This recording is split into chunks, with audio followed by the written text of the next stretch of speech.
Assalamu alaikum wa rahmatullahi ta'ala wa barakatuhu. Alhamdulillahi Rabbil Alameen wa salatu wa salamu ala Sayyidil Anbiya'i wal Mursaleen wa ala alihi wa sahabihi ajma'in.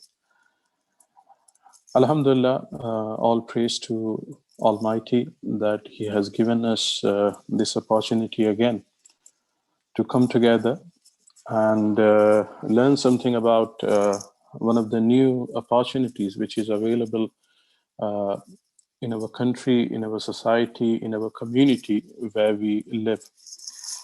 Just to remind all our audiences who have joined us, either it is through Zoom or through our online streaming on YouTube or Facebook, that these webinars are brought to you by Hope, an initiative which was started, which is the part of Sunni Dawat Islami, an initiative which is working towards raising awareness about career opportunities, likewise providing guidance on any careers if anyone needs, and likewise working or providing webinars or sessions for personal development. And today's session is something which is very different, and when this suggestion came in, even I was surprised to hear that something like this is available. And as in other sessions, even in this session, we try to link in whatever career we choose, how our religion guides us in them careers. So even in fostering, as we all know that our Prophet Muhammad sallallahu alaihi wasallam, peace be upon him, he was born orphan. When he was born, his father passed away before his birth.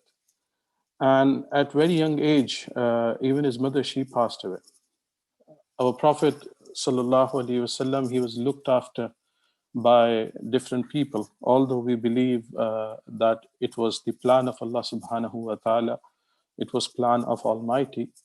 And again, when we see in the life of our Prophet sallallahu ta'ala alaihi wasallam, he has now and again mentioned, highlighted the importance of looking after anyone who is weak in the society. If someone is needy, we need to help them. If someone is poor, we need to help them. So, and one of the sections of the society which was highlighted by Prophet Sallallahu Alaihi Wasallam, and even there is mention of this in Quran at different places, that is about orphans. And up to the extent, Prophet Sallallahu Alaihi Wasallam, he has mentioned that anyone who looks after orphan and he looks after him very well, if he passes away, he is going to be in paradise. And Prophet Sallallahu Alaihi Wasallam, he showed his two fingers close to each other, showing that Prophet Sallallahu Alaihi Wasallam and that person who looks after an orphan, they both are going to be together in Jannah, in paradise.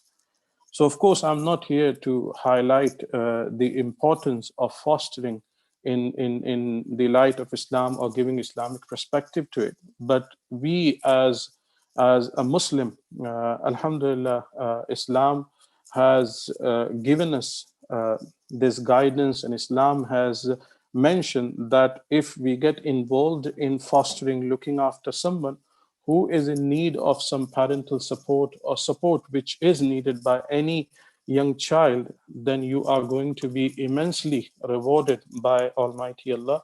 And likewise, you'll be acting on the saying of our Prophet Muhammad sallallahu ta'ala alayhi wasallam. Today's session is going to be delivered by someone who is not new to us. It was a few weeks back, there was another session which was delivered by him, which was on leadership skills and communication within workplace. And today again, he's joined here on this session, on this Hope, Greg Paton. Hi, Greg. Hi. Hello everyone. Good evening.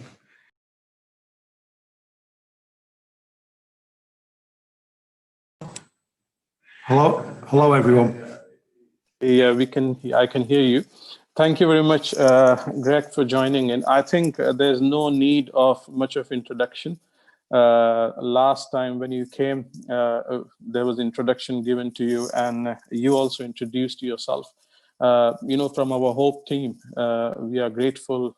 We extend our thanks for taking time out for this session today and suggesting this good topic where they can look into it.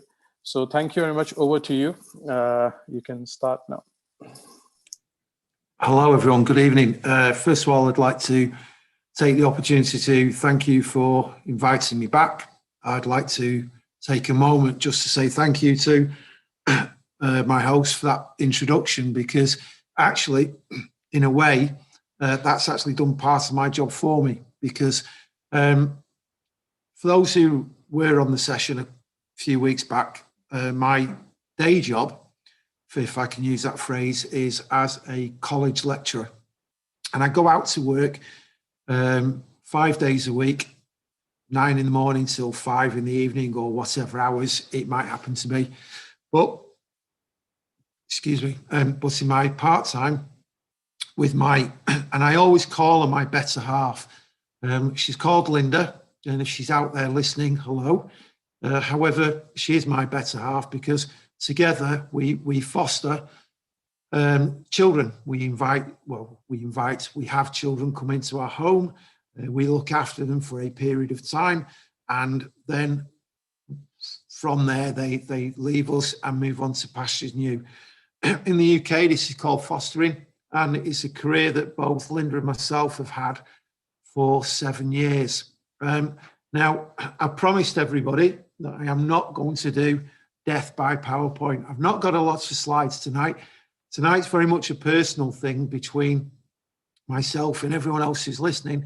And I'd like to invite you to be as participative as you want to be. If you hear something I'd say, you'd like a question, please feel free to ask it. And I know my hosts will direct the questions to me, and hopefully I'll be able to give you an honest and up-to-date answer.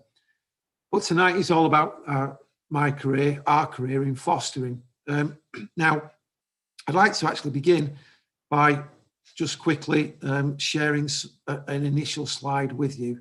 And excuse me 1 second, because it's not coming up. Just give me 1 second whilst I just get this. So I've got the share screen. It's okay. Yeah, it's right. Screen should be shared. And the first slide you see here is a career change to foster care. And the first point to put across is that fostering in the UK is now very much seen as a professional career choice. The reason it's seen as a professional career choice is that the authorities, that be local government, central government through the use of social services, want to encourage a more professional approach by, oh yes, sorry, I'm just being told to start my animations, so bear with me. The social services want to actually deliver a more professional orientated approach to people who foster children because they're in need of some care. So in order to put this into some perspective, there is now very much a structure to the way people enter the foster system from the perspective of being foster parents. Okay.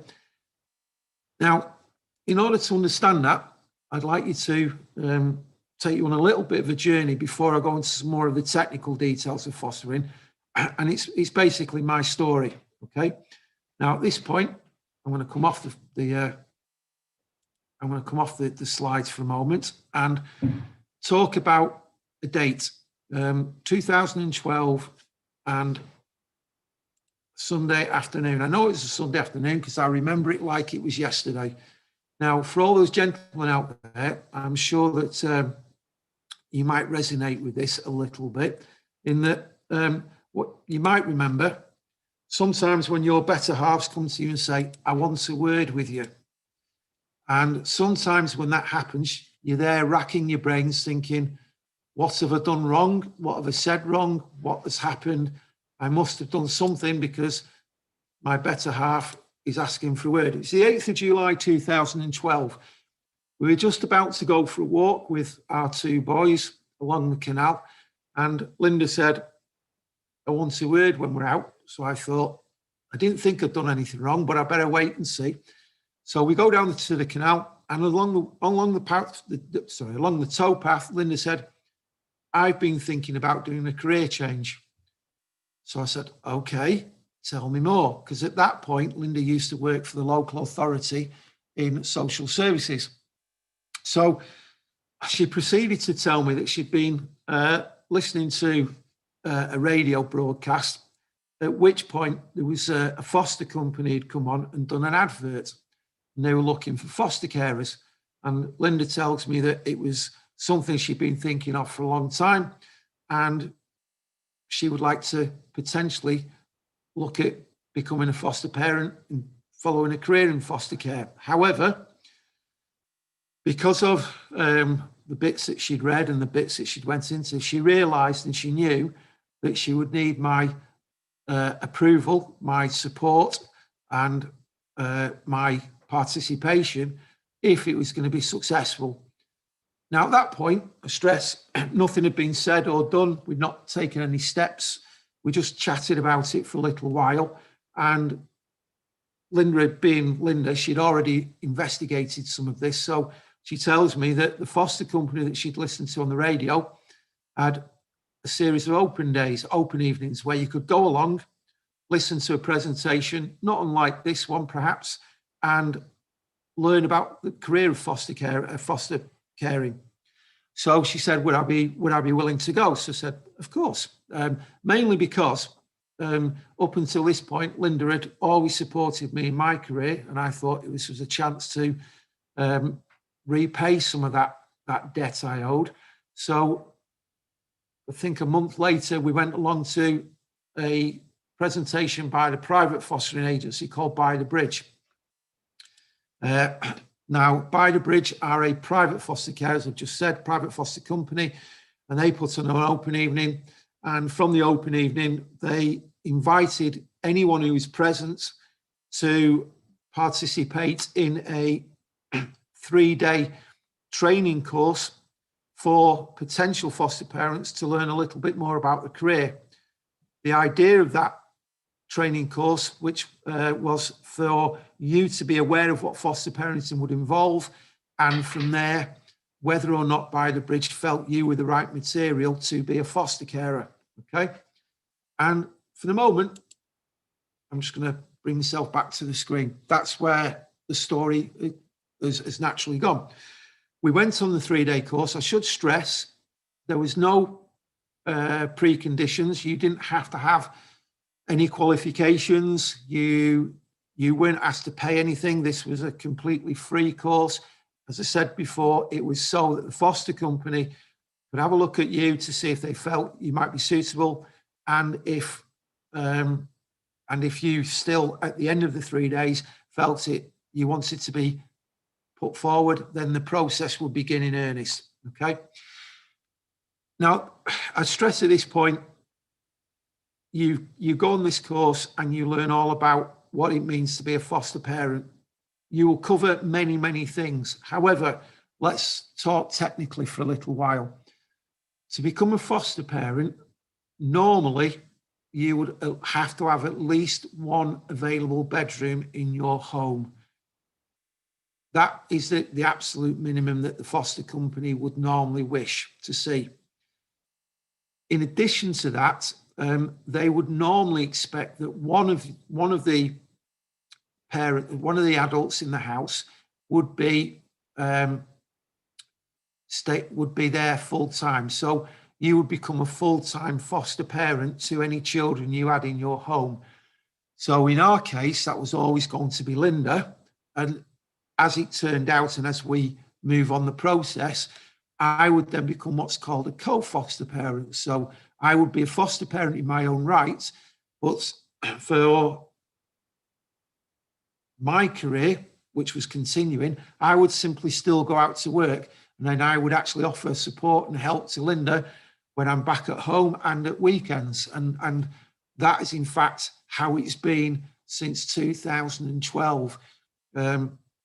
If I carry on the story a little bit, if that's okay for everybody, in After the 3-day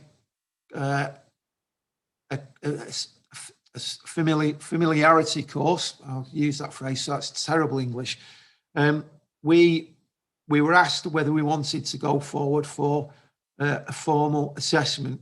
And I should stress, if you are going to go into this career seriously, then the important thing is between you and your partner, you talk about it. So you have to be honest, and you have to state if one of you didn't feel it was appropriate, then you have to say so, because to go into this career not being fully committed as a couple, then that really wouldn't work very well. I should also stress at this point, I don't wish to sound in any way discriminatory, because if you are a single parent, or if you are just a single individual, that doesn't disqualify you from being a foster parent. You simply go down the same route. Obviously, you've only got yourself to account for, but fostering and the profession of fostering will take anybody who they deem suitable. Okay, so we put our names forward for the next stage of the process, which was essentially a 6 to 9 month social services accrediting you for foster care. Now, what's involved in that 6 to 9 months? Well, you will be designated a key worker who would come to your home and interview you as an individual and you as a couple on at least 3 occasions each. During those sessions, they will ask you all sorts of information, mainly about your upbringing and your background. So where did you come from? What was your childhood like? Did you have a happy childhood? What was your childhood memories? How was school? Did you get on at school? Were you bullied? If you were bullied, how you dealt with that?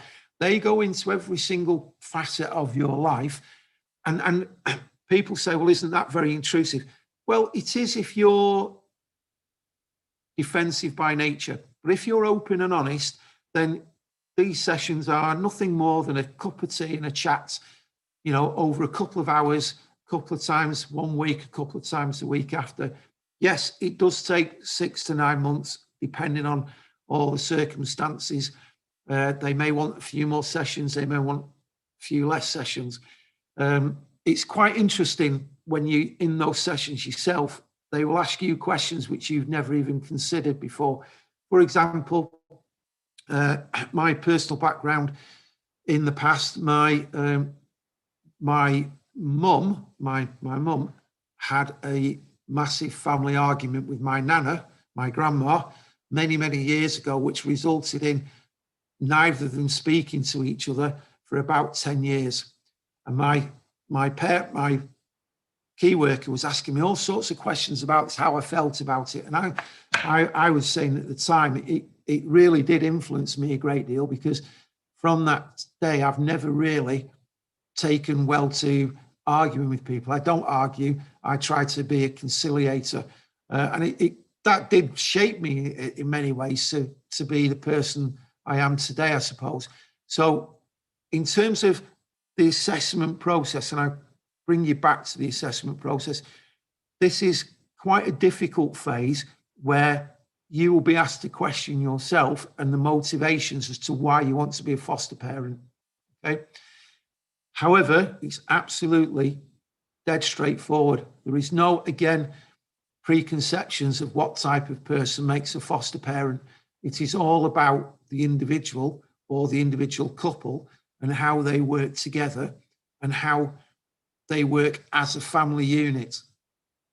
In our case, I think 9 months after the initial approach, we were then put to what's called a panel.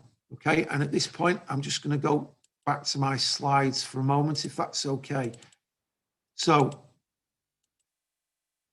I mentioned you go to the assessment centre. A couple of things I just wanted to point out. I tried to pick the slides appropriately. I want to make absolutely clear the assessment centre, if you are an individual thinking about fostering and you're worried about what you'll be asked to do, these assessment centres, there are no examinations, there is no testing. It is just simply sitting down and talking about the way life works and understanding sometimes how life works for children who may come into the foster system. Because as we'll go on to talk about in a little while, children in the foster system often come from chaotic backgrounds. And that chaos can often translate into when they come into your home. And that's what you, as an individual, as individual parents, you've got to understand. And sometimes that's quite difficult because you can be in a very stable, very calm family surrounding, and children come in who just simply don't understand the calmness, and often that leads to disruption. So assessment centres are attempting to build your knowledge of what it means to be a foster parent, which can be quite different than your possible traditional view of parenting that you may have and may have built up over many years. So there's a big learning exercise, but it's really enjoyable. And often it can really enhance the way you look at your family and the way you've parented in the past, and realise, you know, sometimes the things you do well and sometimes the things you might not have done so well, which, you know, me and Linda have learned over many years now. So that's good. Said before, it takes a minimum of 6 months. So it's not a career that you'll go into rather like a job interview and they'll say, yep, that's fine, let's get you started a week on Monday. Doesn't work like that. The whole process takes a minimum of 6 months, an absolute minimum of 6 months. Sometimes it's a bit longer. Couple of things about the assessment process that I should mention. You will be required as a foster parent to get an enhanced DBS check. Now, for those who don't know what a DBS check is, it was brought in by the UK government a fair few years ago now to ensure the safety of anyone who is in the care system. So essentially what they do is they check police records and other records to check that you are a upstanding citizen. Now, I can only say it from my perspective, because as far as I'm aware, my own DBS is fine. If you know of any other reason why things may be on certain records, that's when you should declare it. Again, I should stress, it doesn't mean that you are disqualified from being a foster parent. What would be worse is if you didn't disclose something that someone later found out about. So it's important that honesty is the backdrop of everything you do in the fostering system. Make sure you declare everything up front before people find out about it anyway. Okay. So after 9 months, if you're happy with being a foster parent, if you're happy with the training you've done to date and happy with the key worker interviews, you'll be asked to go before a panel.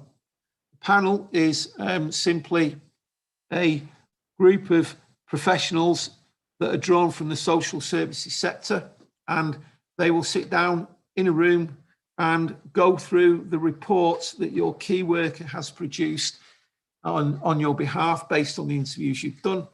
And they will ask any queries or questions that they have in relation to the report they've got in front of them. In my particular case, or in mine and Linda's particular case, there was a couple of questions. I mentioned one they happened to pick up on the dispute with my mum and nana many years ago. My dad as well, my father at the time, well, he passed away just before then, but my father was at one point late in his life an alcoholic. So they asked me how that had shaped me in the past. And we dealt with the questions, just like I'd be hopefully dealing with questions from anyone out there tonight. And we were subsequently passed to be foster parents. That was in it was in the beginning of 2013, in January. And we then sat and waited for our first placements to begin. Okay, so at this point, we're foster parents and we're sat there waiting for the phone to ring for the companies to contact us and say, we would like you to look after some children. Now, at this point, I'm just going to go through some of the technical issues, if that's okay, because I'm sure you've all got questions about fostering that hopefully I can answer. But here's some of the technical questions, which I'm sure some of you have. So if I look at the bottom right-hand corner of the screen, you can see the figure 80,080. That is the number of children in England who in March up to March 2020 were in the care system. Now, I would stress two things here. I'm talking England only. So there are separate figures for Northern Ireland, Wales and Scotland in the UK. If you add all of those three devolved governments together, the number of children in care in the UK is over 100,000. And whilst this is only anecdotal evidence at the moment, we understand that that figure is rising, perhaps not unsurprisingly, due to COVID-19 pandemic and lockdown, with the added pressures that's putting on many family units. There is a lot of incidences where social services are having to step in to look at family situations because of the pandemic. And you know, it's quite a serious situation at the moment that's out and about in the system. The figure on the top left-hand corner, 57,380. That is the figure of the number of children currently placed with foster parents in Britain, in England. That means that this, in March 2020, 57,380 children were in foster care placements. The figure in the bottom left-hand corner of 42,138, that is an approximate figure of the number of foster families in the UK. So to put it in one sense, I am one of 42,138 people in the country who currently look after children in some form or other. Now, very simple mathematics, but if you look at it, what that tells you is that on average, and we'll go into this a little bit more very soon, on average, there are 1.6 children per foster family looking after. Now, that might seem a little, 1.6, surely not. Some foster families have just one person in there. Some foster families might have two, and the numbers will go up. If I can perhaps take a step away from the statistics for a moment, some friends of ours who are in the foster family, they actually look after currently 6 children. We have another friend who currently looks after 5 children. So the size of family unit that people foster will vary, and it will depend on their own individual circumstances and need of how many children they will look after. But what it tells you is that on average, foster families look after about 1.6 children at a time. And the figure I haven't commented on is the figure on the top right-hand corner of the screen, 139%. That is the increase in the number of children who have come into the care system over the past 10 years. There has been a 139% increase, and that figure is currently accelerating, as I indicated earlier. The numbers of children entering the care system is just simply going up, and the authorities don't have the resources to cope with it at the moment. So there is a really big push for people to enter the fostering system as foster families. So it's a great career choice. And there are a number of reasons why it's a great career choice. However, if I can now take you through some of the practical elements of the foster system. Generally speaking, fostering in the UK is split into two main clear sectors. There is the public sector foster care and there's private sector foster care. So let me explain what we mean by that. Generally speaking, if you decide to enter a career of foster caring, you can either apply through the public sector, which would be your local authority. So in this particular area from where we're broadcasting from, that would be Bolton City Council. The area I live in particular is Manchester, so I might technically I live in Salford, so I might approach Salford City Council, or I might approach Manchester City Council, which is the Greater Manchester area, okay? And they will, just like the company that we currently operate with, take you through a very similar system. You'll be invited to take part in training. You will be assessed as a social with a key worker, and you'll go in front of a panel just in the same way I've gone through and Linda's gone through. However, myself and Linda chose to go into the private sector, go with a private sector company in order for us to be foster parents. Okay, now, in some respects, I have to be, I don't think I would be doing the presentation right tonight if I didn't emphasize certain elements of this. And I know some people will have the question, what do foster parents get paid for the role that they do? Okay, and here it's very difficult. And the two figures I've got on the bottom of the screen are guideline figures. And I say that because when you speak to different agencies in fostering, you will find that they will all quote different figures to you. The figures I've presented are merely guidelines, but they are fairly accurate, okay? So let me give you an example of I'm going to use the word remuneration. For each child that you have in your care, in the public sector, so that's if you went with a local authority, you will generally be paid £260 a week. I'll come back to that one in a second.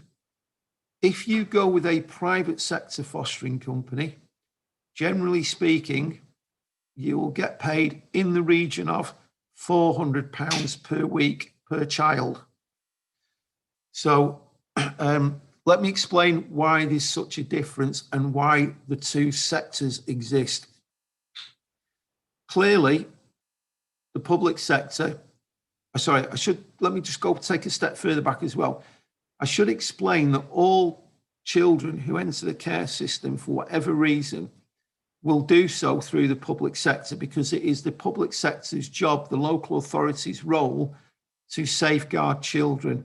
And if they've got any questions about the ability of parents to look after children, they may decide to take them into care in order to ensure that they are kept safe and well looked after. Now, local authorities are under immense financial pressure, and they will offer rates of remuneration that they feel are appropriate. In this case, somewhere between 260 and upwards. I should explain that figure to you, however. An element of that, usually round about £180 per child per week, will be deemed, for want of a better phrase, your salary. So you are remunerated for £180 per child per week that would be deemed yours as an individual. The difference between £180 and £260 is what is deemed expenses that you would use to look after the child in your care. So it might be an element of that would go to pay for their food, an element of that would go to pay for their personal hygiene products, toothpaste, soap. I'm going into detail here, but that's essentially what it is. There will be an element of that would be there to pay for their entertainment. So if they wanted to go to a particular club, if they wanted to go to the cinema. So there is very defined elements of how much of the remuneration should be yours and how much should actually be used for the children. Excuse me 1 second, we'll just take a little refreshment there. Sorry. So the pay that you see and the pay rates that are often there, you've got to look behind the detail. So if I just flip over to the private sector, so why does a private sector exist if the public sector is the one that takes children into care and they've got their own individual pay rates? It exists because at the rates that the public sector are prepared to pay, they can't get enough foster parents to meet demand. So as a result, in the UK, the private sector does come into existence. Now, as unpalatable as this information may be, that's how it works. And the private sector are then approached by the public sector to meet the shortfall of demand. And that's the reason why the private sector then pay higher rates, because they attract people into their companies in order to do the fostering that the public sector can't. And that's why the higher pay rates exist. It works in exactly the same way, however. Of the element that you get for each child, £180 of it is deemed yours as a wage for each child you have in your care. The difference between £180 and £400 is meant to be the contribution that they are making to the child's ongoing costs. So, for example, and I missed this one out earlier, I think, and please, if I get this wrong, I apologise. If you look at the guidelines, £15 per week per child would go towards their clothing allowance, so that you can make sure that children have got sufficient clothes to whilst they're in your care. And again, this sounds awfully technical, but that's the way the system works, and that's the way the system operates. You get these different rates, public sector, private sector. So at this point, you might be thinking, okay, £260, £400, I'll make that choice. I'll make which sector I want to go into the choice later on, okay? However, I just wanted to cover one other area that's, for me, very important, and I know it's very important for Matt and Linda. One of the things that the private sector is probably very good at, and I'm not disrespecting the public sector on this, but we found in our own experience, the private sector is exceptionally good at the training they give you as foster parents when you join them. So we feel very much supported in order to be better foster parents, or as being the best foster parents we can be in relation to the company we're with and the training courses that they have. And, the training courses are almost endless. And let me give you some flavour of that. So if you are accepted as a foster parent, there will be what's called some mandatory courses which you have to take. Okay, now, firstly, let me dispel any fears that people may have in relation to going on training courses. These training courses are absolutely top drawer, and there is nothing to worry about if you feel, I don't do well in courses, I don't learn very well, or sometimes. Absolutely dispel that, because this isn't about the traditional way of learning, okay? You will go on these courses and you will learn things which will just help you be better with foster children and better parents as a whole. And let me give you a couple of examples, one of which is practical, and that is every foster parent will have to be a registered first aid aider. I've said registered, that's wrong, but you have to be a qualified first aider. Now, I've gone through all of my life up until the age of 50, when I would have loved to have been a first aider, and no one ever offered it me. And when we went into fostering, one of the first things he said was, we need you to be first aiders. And that's, for me, it was great. And the other thing that we were asked to do, and that was what we call therapeutic fostering. I've got a slide about that later, so I'll come back to that one. If you remember the term therapeutic fostering, I can hardly say it myself now. The other training that they do, there's elements of what we call attachment theory. Now, without wanting to just go into specific detail, attachment, often children in foster care have great difficulty in attaching to people. Why? Because sometimes, as I said before, if their life's been chaotic, they might have been in the care system for a while, or certainly their family background might have been chaotic, and they don't easily form attachments.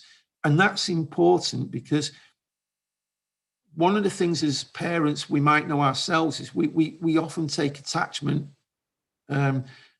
We often see attachment, or we don't even see attachment in that sense, because it just happens. We attach to our children, and that's they bond with you. Often children in the care system have difficulty with this. So understanding attachment and how you can help children attach really is central to a lot of what fostering is. So you'll invariably go through an attachment course. I think ours was 2 days. It was absolutely brilliant, because you really it takes you into areas and into questions which you may never have considered before. So attachment theory, important. But as I said before, other than the mandatory ones, I should also point out, and this is that one of the other mandatory ones is data protection, because the law says you have to protect everybody's data. As a foster parent, it is critical that you protect your foster children's data, and therefore you go on a mandatory data protection course, which is fairly standard in this country these days. So I just brought this slide up for you here. These are the name of some of the private foster companies in the north, or particularly relevant in the northwest, which is where we're broadcasting from. I'd like to pick on a couple that I can personally talk about. Well, we can talk about all of these, but the one in the bottom left-hand corner is By the Bridge, the company that myself and Linda started with in 2012, and we stayed with By the Bridge for 5 years, moving to the NFA group in, I'm going to say, January of this year. Yes. Now, again, I understand obviously people could be countrywide or international listening to this podcast. The NFA group actually are the National Fostering Association, and they are an umbrella organisation for a lot of different private fostering groups. They actually have a big office just in Bolton down the road from where we're broadcasting from, which is where the company that we're with now.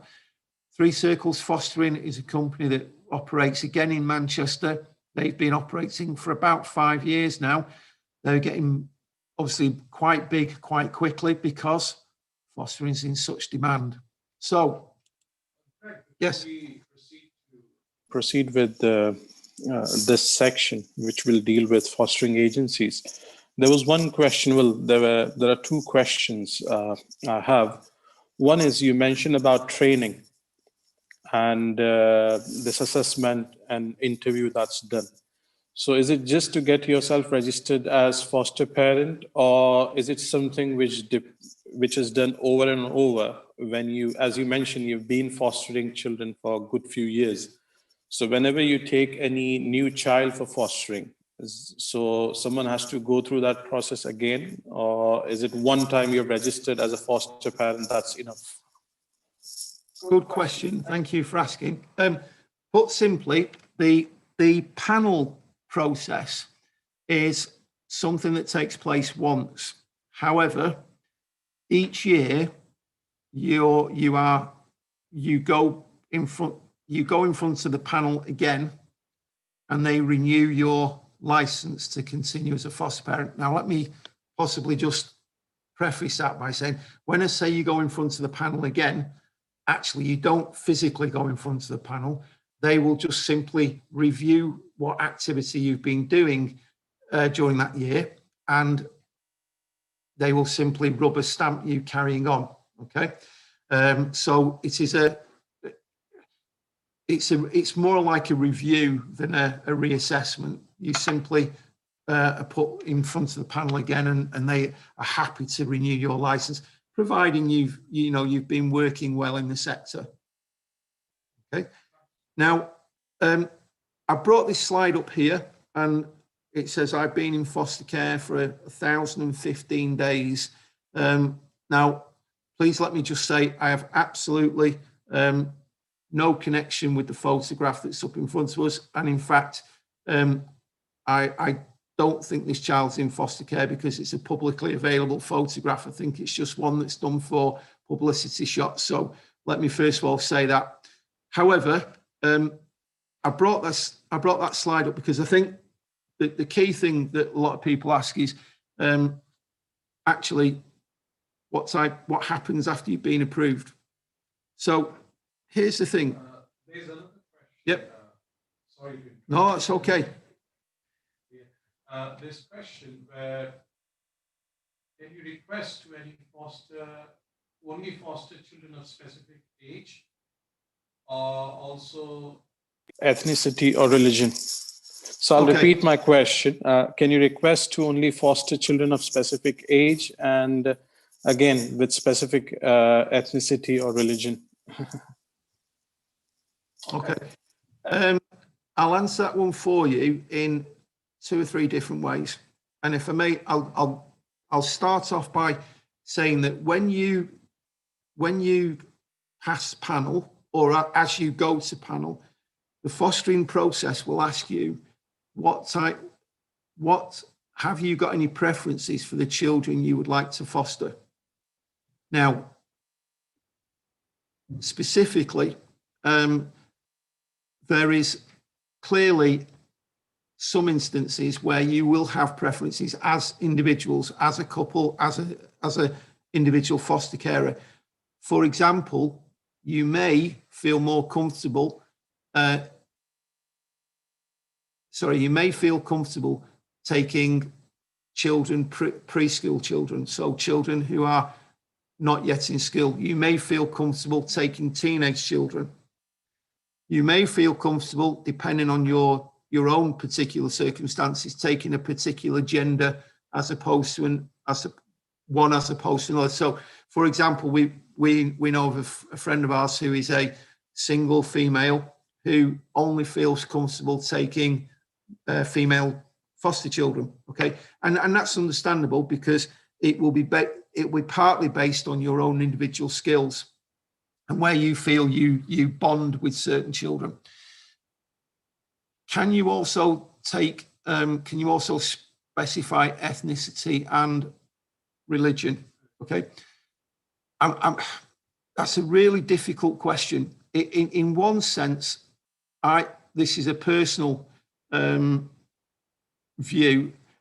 The process probably would say probably not, because as a foster carer, this is about the children. So the way that the foster system works, it would say you should be prepared to look after any child that may need to come to you, because it's about the children. It's not about, for example, whether they're 3, 10, 11. It's not whether they're white, British, Asian, Afro-Caribbean. Having said that, clearly, we're talking about social services systems here. Social services systems will, in certain instances, only want to place certain children in certain family backgrounds, and that might come from the parents themselves. So parents who recognise a need for them to have some support for maybe a short period of time may say, we would prefer our children to be placed in a certain family surrounding, and social services would respect that.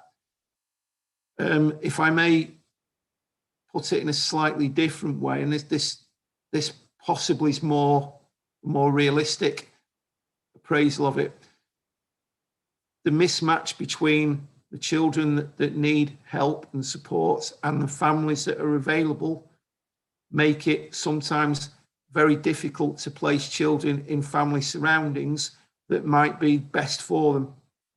Okay, so it's a very fluid situation. It's a very difficult situation. But in basic answer to your question, yes, you can. You can state whatever children you would prefer to come into your care. The key thing is if you're going into the profession, and this is sort of, guess where I wanted to come into at this point and say, because it's about the children, you in a sense want to look after anybody who you can. So it's important, not to have preconceptions about, I wouldn't want, a 17-year-old, or I wouldn't want a 2-year-old. Okay. But if I can just go back to the slide that I put up before about, and I take on board the question that you asked. When myself and Linda first became foster parents, we were in some ways naive and said, absolutely no problem at all. Any children, put them to us straight away, we're okay. And so we got, and the way the system works is once you're approved, your company, and it's the same with local authorities as it would be with private companies, will put to you a synopsis of children who are looking for placements. And based on the report that you read, you make a decision whether or not to apply to have that child come and stay with you. Now, the way the system works is that if you're in the private sector in particular, there will be several families probably looking at the same report that you've got, possibly all saying, yes, we'd love to have that child or children come to stay with you. And you put, it sounds awful, but you would say, yes, I will have that child. And then the social worker will have 3 or 4 choices of where to place that child. And that's what would then happen. They would look at what's called your Form F, which is who you are, where you live. So it might be, for example, do you live near to where that child already lives and so can get to the school quite easily? And they're all decisions and questions which you have as foster parents that you've got to assess. And let me give you an example, very simply. We've had some children stay with us where their school was an hour away, which meant that every day we took them to school an hour in a car, and every evening we brought them home an hour in the car. Now, it actually works quite well, but that is actually quite a difficult thing for the children to have to suffer in that sense, the length of time they're in a car going to and from school. So they're all tiny things which, when it comes to the which children are going to come and stay with us, you've got to assess, because those are all practical things which come into the day-to-day looking after children. And they very much were, early things we came across when we were given choices to have children with us. And we made some early mistakes in that respect, in that we took children into our home where we weren't really doing a very good job for them, because we were sometimes 40, 50 minutes in the car, and that's not great to go to and from school. So you'll get these profiles, you'll put in a request, and then if you're successful with that request, the children will be placed with you. Referring back to the question itself, yes, you have the opportunity to state which type of children you would prefer, and therefore from that you can, I know it sounds awful the way I'm going to say this, but when you get these profiles in, you can go, well, that one wouldn't be suitable, but this one might be, because it fits more in with what we were looking for. And once the children are placed with you, you then come into the practical side of fostering. So here's, oops. So in order to answer the question, children might come to you as a sibling group. So for example, there might be a brother, two sisters, sister, two brothers. It might even be one child. It might be two children. As I said before, some friends of ours, they currently foster 5 siblings. And you simply will not know what children might be placed with you other than the ones when you actually get the chance to read up as to what they are, okay? Once you're in the system, you get to deal with the day-to-day system bits of looking after children. I say this from the perspective of you then work very closely with a team of professionals who all work together with one thing in mind, and that is the children. Because at the end of this process, if anyone ever asks me, why do we do it? Why do myself and Linda do it? We do it because it's about the children. It's not about me. It's not about Linda. It's not about the training. It's not about anything financial. It's about doing it for the children. And if you're going to do it for the children in fostering, you have to be prepared to work with the social services in order to make sure the child has the best opportunities going forward. So I've put 3 things on this particular slide.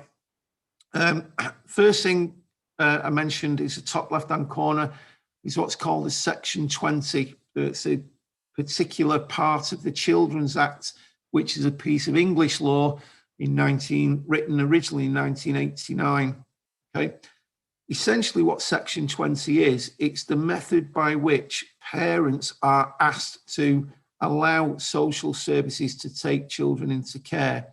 So very often, unless it's a very difficult case, social services will look to get the permission of parents to take children into care, in which case they will apply for and get a Section 20 order, which is where agreement takes place. There is a separate process which the local authorities go through. I think it's called a Section 47, which is where the local authority get the court's permission and override any parental, what's the word I'm looking for? It's when you get when the parent has no choice, the social services will come and take the children away, which I know might not sound very nice, but that's the other aspect of it. Once children are in the system, there are a lot of meetings you will go to, various meetings for various children covering various different topics. Couple that particular I wanted to highlight, bottom middle, you've got something called the LAC review. This will take place probably once every 3 months. So you'll have at least 4 of these a year. It's called the Looked After Children Review. And I should stress here, when we talk about fostering these days, we often talk about the looked after children, not fostering. It's an old term, fostering, but it's been around long enough to still exist. Now we very much call it looked after children. And every 3 months, there will be a comprehensive review of that child's progress with all the agencies involved. Now, you as a foster parent will be one of those agencies. There will be the school. So there'll be a representative from the school coming along. There'll be a representative from social services. Children in care have 2 particular bodies who look after them. I say bodies because they're actually physical people.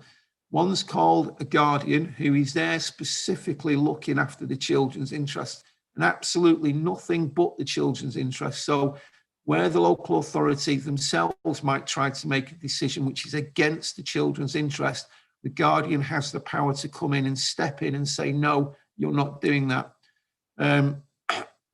So the guardian's important. And then, of course, there's the children's own social worker, who will be looking after the day-to-day responsibility of the child and the planning process as to what might happen next. Okay.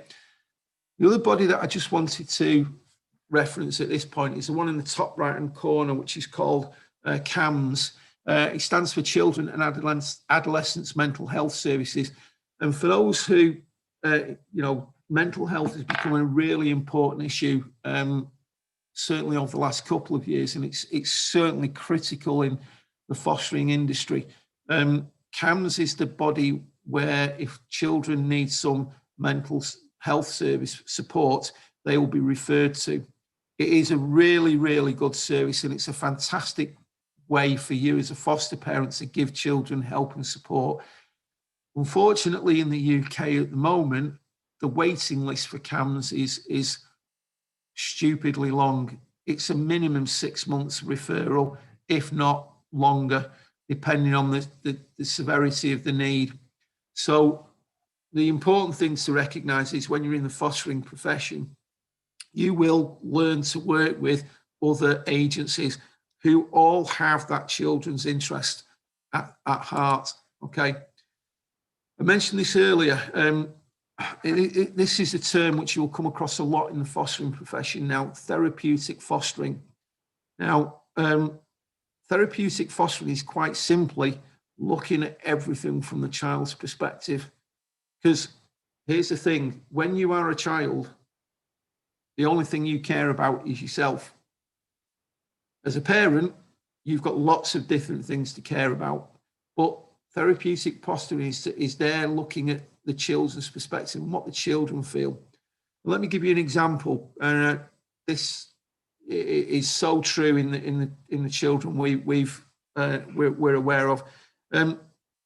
You might think every child in fostering is going to be grateful to you that you're looking after them because that their own parents might fall short of the standards that you as a parent would expect. And to put it bluntly, some children come from a background where chaos reigns and neglect has been, the worst you could imagine. However, in every single instance I've ever come across, not one single child wants to be with you, and all that they really want to be with is their parent. And you've got to understand that. So it transcends anything you might think about individuals and individual parents. You're there having to understand it from the perspective of that child. All they want to do is be back with their parent. And that's sometimes that's difficult, and it's being able to process that all in every single instance of that child's life makes it very difficult, because you have to go through very often preconceived ideas that you have about how parenting should take place. And often they have to be broken down in order for you to be a better foster parent. Okay. So contact. It's always a question that people ask me, do children get to see their parents, their birth parents? And the simple answer is yes. If the social services deem that you have to go and take your foster children back to their parents on regular occasions, yes, you will be taking them. Again, if I can just stress this, these things often take place in controlled environments. So it might be that your children are taken to a contact centre where they meet one or both of their parents, and it might last an hour, it might last 2 hours, it might last longer. It might be one night a week. It might be 2 nights a week. It might even be once a month, once every 6 months. That will be worked out between you and your fostering social worker. However, you as the foster parent will be the person responsible for taking them there and bringing them home, and sometimes being around whilst that takes place. Okay. However, the aim is that all children look to have a relationship with their parents where that is possible. Okay. I brought this slide up because I really wanted to put across it's all about the children. When you go into fostering, if you have any preconceived ideas about how it's going to work, forget them, because it's all about the children. if it's not right for the children, then it's not right for you either, because you have to focus and point yourself towards what the children need. And again, you might say, well, of course we do that. Of course it would be about what the children need. That can be very difficult when you are having to question every single preconceived idea that you have about how children are brought up, in inverted commas, because they may have a completely different view about how that should be. So it makes the job very difficult. Now, I'm rushing slightly because I'm conscious of the time. However, what I wanted to do was now go on to talk about some case studies. And at this point, I want to stress, I'm not going to give you any private personal details of any individual children that we have looked after, but I will talk about different cases which we've come across. Okay, so I'll try and be very quick. I won't try and be very quick, but there's quite a few to go over 6 years. So let me take you through to our very first placement we had. It was a single boy, aged 8, came to us. He had a brother. His brother went to another foster placement, and he came to stay with us. We had him in our care for about, I'd say, 4 to 6 weeks. I apologise if I get the timing wrong, at which point we had to ask the fostering agency to remove him from our home because it simply wasn't working out. It wasn't working out because he had a lot of anger issues, and he was becoming increasingly violent in the home. A lot of it was just about frustration. He'd been separated from his mum. He didn't have much structure, and he certainly had some medical issues which were being dealt with, but at the time were not under control. So it was very difficult because I guess in those circumstances, as individuals, you feel as though you've failed. You feel as though you've not done what you felt you should be doing, and somehow you've not been able to connect with the child himself, and it was just a hard time, mainly because, as I said before, when you're dealing with children sometimes that have had a chaotic lifestyle up to that point, you simply aren't aware of it. In this particular case, a tsunami of difficult behaviour that, quite honestly, we weren't prepared for. I know it sounds awful, and we didn't make the decision lightly, but in hindsight, because a lot of the time you try to keep in touch with what's going on with children you've seen in the past, and we know from conversations we've had with where he went on to, he's turning out to be an absolutely great child. Now he's now 14 going on 15 years old, and he's doing really well. The next couple of placements we had were very similar, and I'll explain this quite simply by myself and Linda, or maybe Linda, were asked if we would be prepared to take newborn babies in what's called a mother and baby placement. Now, mother and baby placements in the fostering world are a very specific piece of work. So what happens is you'll often have a young lady come to your home, sometimes having just given birth, sometimes, as in our case, where the birth was yet to take place, and you look after the mum and the baby for a 12-week period from the birth of the child. The work is such that, not in my particular case, but in Linda's case, she was there to assess the mum's ability to look after the baby over a 12-week period. And based on the reports that Linda would produce, the decision would be made at that point whether the child could remain with the mother. Okay. Now, we had 2 such placements, which we did pretty much back to back. Now, one of them, without going into any details at all, was tragic because the young lady concerned gave birth to a beautiful daughter who tragically passed away about 9 or 10 weeks after she was born. And that was a very difficult time in our house.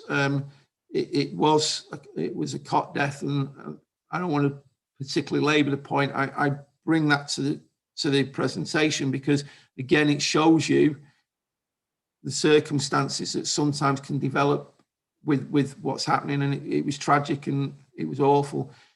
We then had another young lady who came to stay with us. She already had a young child, 2-year-old, and she then gave birth to another little baby boy, stayed with us. Placement came to an end, and she went on to become the mother that she always wanted to be. And obviously that was that placement at an end. We then had a group of 3 children, brother and 2 sisters, who stayed with us for 2 years. And at the end of that placement, they went back to their mum. They went back to their dad, and that was, again, very successful placement. We'd like to think we contributed to that one. In last year, we had a group of 3 sisters who came to us who were very young. They were 9, 6, and 4. They went up for adoption. Eventually, they came to us. They stayed with us for 9 months and were adopted by a couple in the country. We've then recently got another group of 3 children who are currently still staying with us, brother and 2 sisters. And my point being is that you make your own individual choices, and you bring children into your home in terms of fostering. The aim of the fostering, and this is going to be a question which I'm going to forestall someone asking. When children come to you, how long do they come to you for? And the simple answer is one never knows. And that's because often the situation will be in flux when they first come into care. And depending on what happens from that point will determine how long they may or may not stay with you. Okay. So in our experience, we've generally probably had children stay with us for about 9 months. And in the majority of cases, because social services will be working with their parents, they go back to their parents after that period. The other thing is as well, situations can change. So someone may be presented to you as a case that says they will be with you for 3 or 4 weeks, but very soon afterwards, that might change to be, can you look after these children a bit longer and a bit longer and a bit longer because something's happened, okay? Equally, a child can literally be placed with you and will say to you very often, they will be with you long term, 10, 15 years. Are you prepared for them to stay with you that long? And literally, as soon as they get placed with you, the circumstances change and they may actually be going back to their parents at some particular point. So the length of time they can be in placement with you can vary, and because of the complex nature of the reasons why they may be in care, those circumstances can very often change. So my honest opinion and my honest observation of this from a foster parent's point of view, you never know. It can very much change over a period. Okay. Now at that point, I feel, and I'm conscious, I literally could probably carry on for the rest of the evening. And I'm very conscious that people will be looking at me going, do this, stop, stop speaking, we've had enough. There are so many things that we could cover, and there are so many things that I genuinely feel people may want to know. I would just simply say one thing, one possible thing, in that fostering is the most inspiring career that you could possibly choose. And I'll also say it's possibly one of the most difficult careers that you could choose should you decide to follow that path. Why? Because the children will always shape what happens, and it won't be you that shapes it, because the children are the most important. And if you honestly don't feel as though you can see it from the children's point of view, that's the key thing. And whoever's listening out there, and whoever may be thinking, is it the right career for me? Is it something I think I can do? My simple point is, if you think you can, then do, because it's the most rewarding thing you'll ever do in your life. Thank you. I'll open the floor to questions if anyone's got any. Thanks, Greg. We have got a few questions. The first one is, you mentioned about public sector and private sector. So the question is, do both sectors do an affordability check and then decide how much they are going to offer? Good question. The answer is very often, well, let me go technical for a second. There are different rates available depending on the different types of children you might get placed with you. So, for example, generally speaking, the younger the child, the lower the fee that you get. Okay, it's not by much, but it's slightly lower. The older the child, so particularly if you have a 14 to 18-year-old, that usually attracts the higher level of fee. The other thing is as well, children can get, and this goes back to the reference to the therapeutic fostering. Children can be categorized into different tiers. So if they're a tier 3 or 4, that is recognized as a child with a greater degree of behavioral issues. So therefore, you might get very much a higher fee for looking after that child, because they will be more challenging than someone who's in a tier 1 placement. However, it does vary between local authorities. And again, in my experience, the levels aren't that different. They will be slightly different, but not by much. Thanks very much. There was one mention where you said you had a child whom you had to drive at least an hour to school. Now, in situation like this, how are you compensated for this extra cost which someone can incur in terms of transporting, or maybe anything else can come up? No, absolutely. And thank you for that question. Where you are going out of your area in order to drive that child to school, that would be agreed at the time the placement is made, and you would be given appropriate compensation for those journeys. Excuse me. If I can give you an example of this, one of the cases I didn't refer to is we were very fortunate to look after a group of 3 Asian children for a period of 12 weeks. I say very, very fortunate because the children were returned to the mum and dad at the end of that period, and it was just beautiful to see. It was a really good piece of work, and that was great. But in answer to your question, they lived. Their school was. It was about 35 miles away. which meant, and that wasn't the journey I was thinking of, but that was another journey that was well over an hour. Now, because of the nature of the placement, the local authority were quite happy to pay the mileage for us to do the journey to and from the school. And let me just tell you, it was a nightmare of a journey. It really was.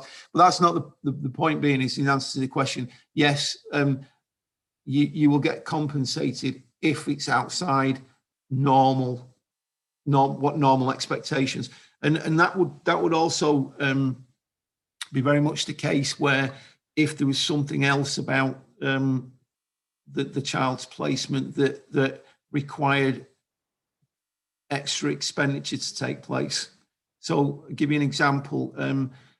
This isn't a personal thing. I'm aware of a friend of ours that one of the children they had to go to additional, well, it wasn't additional educational needs, but they used to attend a private educational college during the day.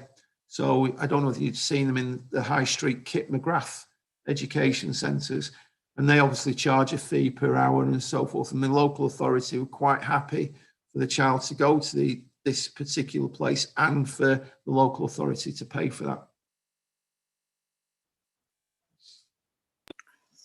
Thank you. There's another question. Do the public or private sector help in making the necessary required changes in home depending on the children?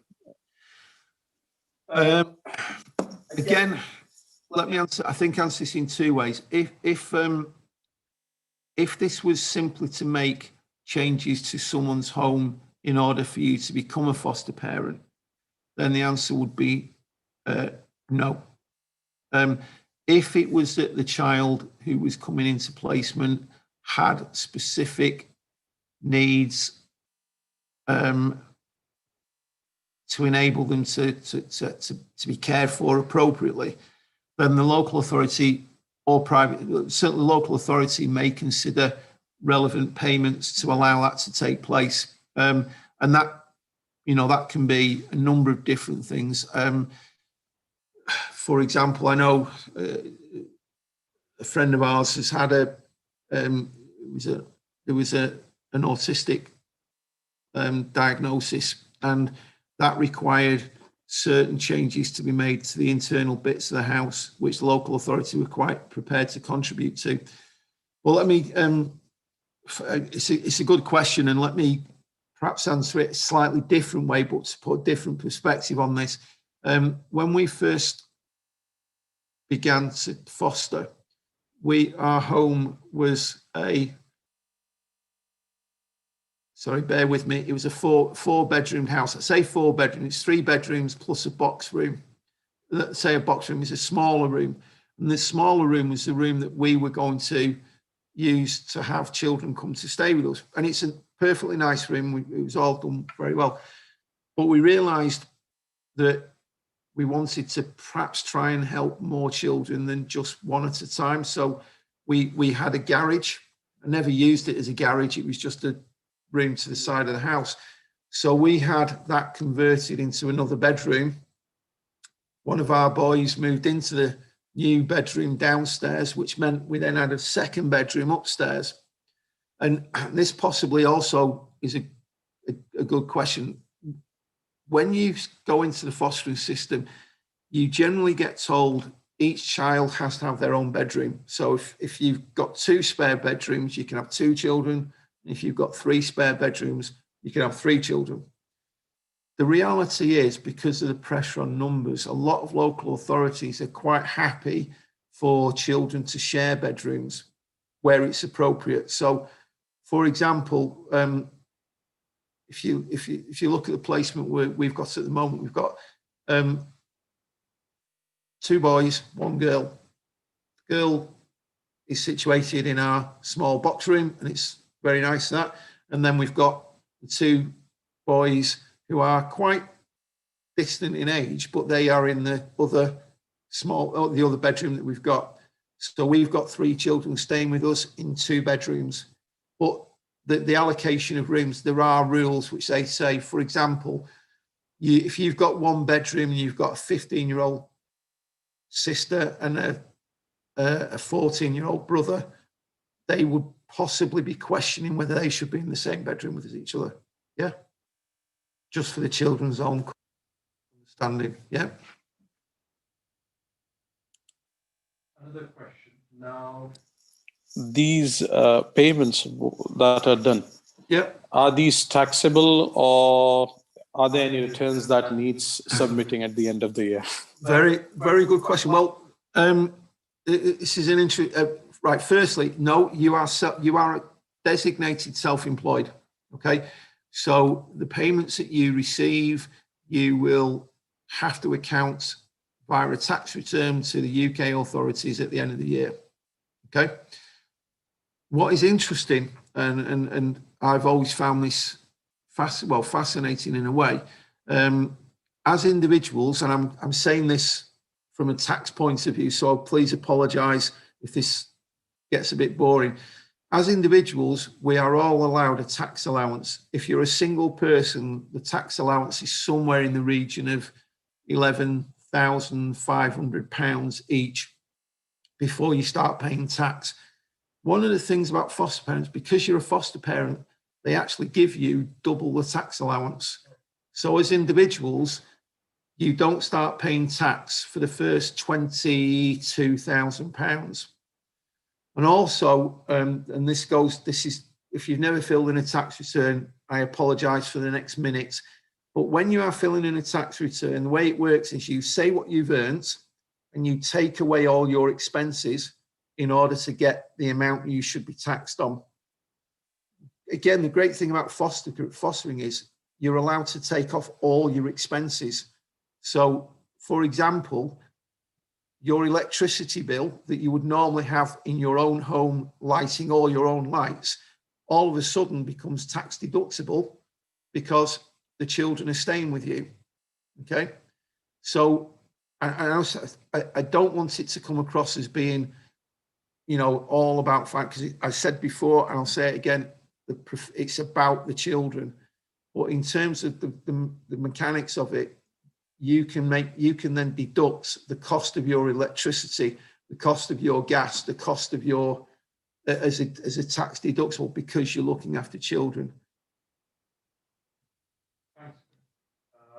I think we will end up over here because time is it's nearly 1.5 hours. I apologize. No. Well, it was good, the information what you have provided, and I hope all those people who have joined us from different platforms, they must have got insight on fostering is all about. I think sometimes people, they get mistaken with fostering and adoption. Yeah, one if I may just finish with this one, and it's I referenced it earlier in the case study. Fostering very much is, I hate using this phrase, but it very often is a transition phase. So children who, for whatever reason, are deemed needing to come into the care system, they often come into fostering first. And then depending, one of two things generally happen. Hopefully, and very often, and very, very, very frequently, they can be placed back with their parents and go on to live a happy, fulfilling life. For that, when it's not possible, and there are so many different circumstances where that can take place. There are some tragic instances where, fostering can't, they've come into the fostering system, it's not going to work, that they can go back to the parents. Then often the decision's taken to then try and move them to the adoption phase, so where they will be adopted for what is often termed as their forever family. And that's great. And that, if that can work and that can take place, absolutely fantastic. But that is another entirely separate process where social services will be looking for families to take children permanently, legally permanently. And that can often be quite traumatic for the children concerned because they're being effectively moved on again. And that is never often a good thing either. Trouble is, that's the system we've got at the moment. And there are many people who think it it's not good enough. And there are many people who think fostering and adoption should work much more closely together. Thanks, Greg. We much appreciate, all our Hope team that, you take your time out, you come and deliver these sessions. And inshallah, the next session is going to be in 2 weeks' time. And that is going to be on the topic of something to do with personal development. Inshallah, you will see more information coming out in few days' time. And whilst this session was going on, we received news of passing away of Haji Rustam Wata from Leicester, who was one of the famous community member who has been working hard, not only in Leicester, many places. We make dua to Allah subhanahu wa ta'ala that Allah gives sabr to his family members, and may Allah subhanahu wa ta'ala grant him maghfirah and grant him place in Jannatul Firdaus. So inshallah we'll stop it here. Subhanakallahumma wa bihamdika ashhadu an la ilaha illa anta astaghfiruka wa atubu ilayk. Subhanakallahumma wa bihamdika ashhadu an la ilaha illa anta astaghfiruka wa atubu ilayk. Subhanakallahumma wa bihamdika ashhadu an la ilaha illa anta astaghfiruka wa atubu ilayk. Assalamu alaikum wa rahmatullahi ta'ala wa barakatuh.